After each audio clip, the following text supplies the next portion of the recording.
Je m'appelle Nino Romeo, je suis italien né au Mozambique. Mon père était italien et était essayeur de Fiat sur la piste de Lingotto avant la guerre.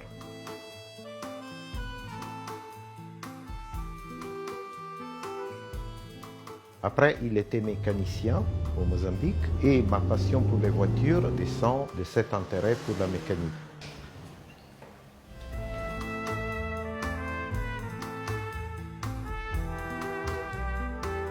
J'ai commencé à aimer en particulier le Lancia à l'âge de 9 ans parce qu'au Mozambique, un missionnaire m'avait donné une revue Quattro Ruote où il y avait la description et la présentation de la Lancia Flavia.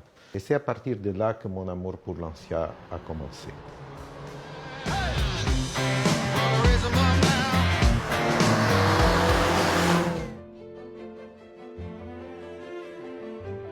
J'ai acheté pratiquement tout ce qui a été publié sur Lancia pour avoir un panorama complet de la marque.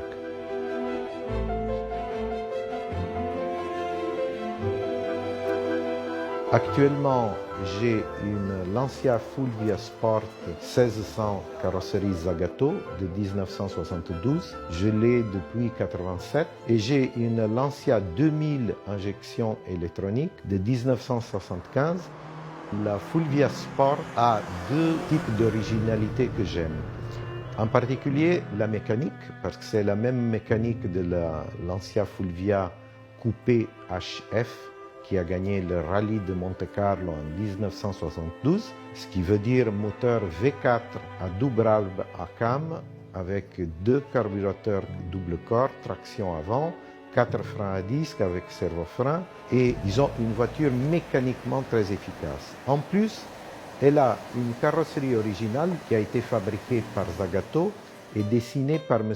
Ercole Spada, un grand designer de l'époque. C'était une des premières voitures italiennes qui avait les phares carrés et derrière, tout est très fouillant, très lisse, il n'y a pas de chrome pratiquement, il n'y a pas de décoration. Je me sens comme chez moi parce que les sièges sont très confortables et, disons, faits pour la conduite sportive.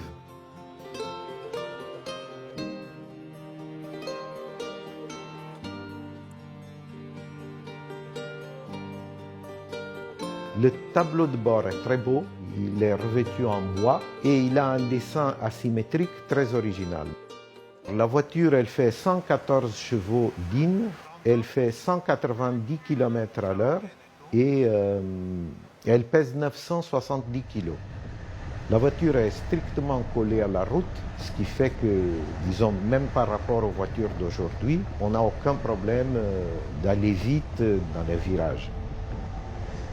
La boîte de vitesse de la Fulvia, de deuxième série, c'est une boîte 5 vitesses avec l'étagement inversé, c'est-à-dire la première vitesse est en bas. Ça, c'est typique des voitures sportives et en particulier Ferrari, de façon que quand on roule à haute vitesse, on puisse passer de la 5e vitesse à la 4e en direct sans devoir faire beaucoup d'étagement.